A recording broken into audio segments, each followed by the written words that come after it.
¿cuáles son los 3 pasos imprescindibles que debes de dar para garantizar el resultado en un juicio? Y en este sentido viene, primer paso, obviamente tú estás como asesor de un abogado, de un cliente, perdón. El cliente llegó a tu despacho, a tu oficina, a tu casa, a donde tú lo hayas encontrado, y a fin de cuentas tiene una cierta confianza contigo. Y él te platica una historia. Esa historia constituye en tu mapa mental una película mental de lo que está sucediendo. Y ese mapa mental, simplemente como hechos, es como si tuvieras exactamente una película. Él te la va contando. No sé si acordarán ustedes que antes existían las radionovelas y ahora están los podcasts que prácticamente hacen esa función de las radionovelas en los podcasts de historias. Bueno, pues efectivamente te permite una gran imaginación. Y eso es lo que sucede con tu cliente contigo. Él te platica la historia y tú te tienes que ir formando en tu mapa mental esa situación que pasó en ese momento.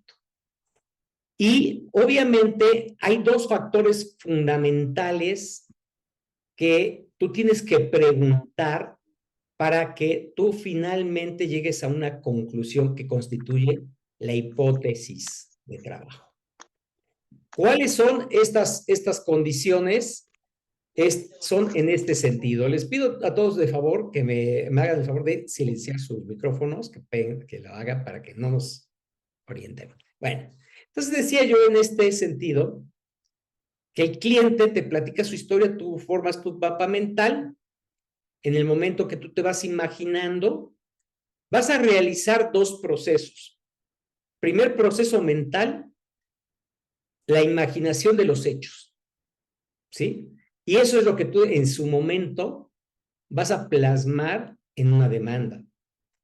Pero también vas a hacer el proceso de subsunción, que significa este problema que él, o esta situación que me está planteando, ¿cuál es el problema? ¿No? Entonces, tú tienes que preguntarle al cliente cómo, o sea, primero, cómo se origina la relación entre aquella persona con la que tiene el conflicto y él o ella. Y en qué momento surge el problema. O sea, 2 momentos históricos, ¿sí? No debes de perder de vista. ¿Cómo se genera la relación? Sí, porque si estamos hablando de contratos, bueno, ¿cómo se genera el contrato? ¿No? Si vamos a pensar si fuera un tema de custodia de menores, pues ahí hay un contrato, ¿no? El contrato de matrimonio. No me cuentan la historia de cómo se enamoraron, pero sí que hubo un matrimonio, ¿no? Y finalmente, ¿cómo fue el rompimiento? ¿Cuándo surge el problema y por qué se da ese conflicto fundamental? ¿No? Entonces, esos son los 2 momentos que tú no debes de perder de vista para que finalmente formes una hipótesis. Pero para llegar a esa hipótesis necesitas otro proceso, que ahorita te lo voy a platicar.